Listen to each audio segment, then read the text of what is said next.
Hi friends, நம்ம இன்றைக்கி ions கிச்சனில் குடல் கறி எப்படி செய்கிறதுன்னு பார்க்கலாம். அதுக்கு நாங்கள் இன்றைக்கி 2 போட்டி வாங்கியிருக்கோம். 2 போட்டி வாங்கிட்டு நல்லா க்ளீன் பண்ணி எடுத்து வச்சுக்கிட்டோம். வாஷ் பண்ணி தனியாக எடுத்து வச்சுக்கிட்டு அதுக்கப்புறம் நாம் கடலைப்பருப்பு 100 கிராம் தனியாக ஊற வச்சிடலாம். ஒரு போட்டிக்கு 50 கிராம்னு கணக்கு வச்சுக்கோங்க. குக்கரில் எண்ணெயை காய வச்சுட்டு பட்டை கிராம்புலாம் இதில் எதுவும் நம்ம சேர்க்க போகிறதில்ல.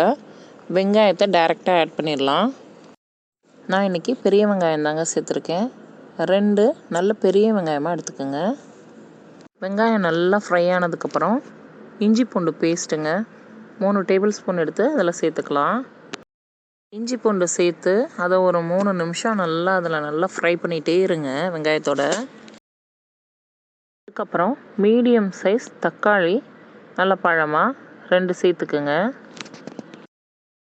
தக்காளி இஞ்சி பூண்டில் நல்லா வெந்ததுக்கப்புறங்க பச்சை மிளகா 3, அதுக்கப்புறம் மல்லி இலை, கருவேப்பிலை எல்லாத்தையும் இப்போவே சேர்த்துட்டு நல்லா வதக்கிடலாம்.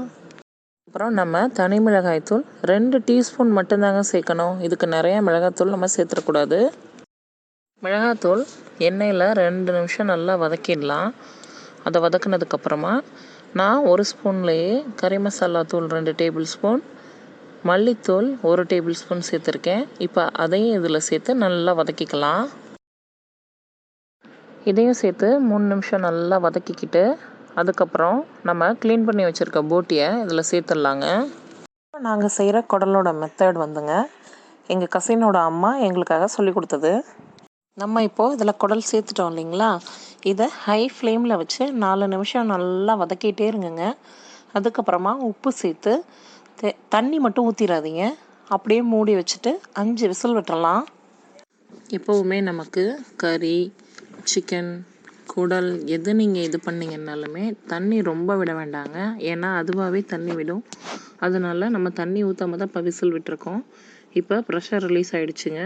ஓப்பன் பண்ணிவிட்டு நம்ம ஊற வச்சுருக்க கடலைப்பருப்பை இதில் சேர்த்துக்கலாம்.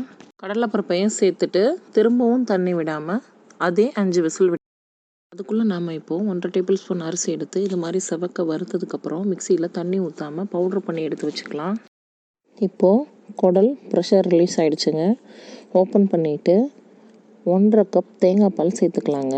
1.5 கப் தேங்காய் பால் சேர்த்துட்டு அது ஒரு கொதி வந்ததுக்கப்புறமா நாம் பொரியரிசி மாவு இருக்குங்களா ரெடி பண்ணோம்ல அதையும் சேர்க்கணும். 1.5 டேபிள் ஸ்பூன் தான், நாங்கள் கொஞ்சம் கூட போட்டிருக்கோம், நீங்கள் கம்மியாகவே போட்டுக்குங்க. அதை சேர்த்ததுக்கப்புறம் அது லேசாக கொதி வரும்போது ஸ்டவ் ஆஃப் பண்ணிடணுங்க.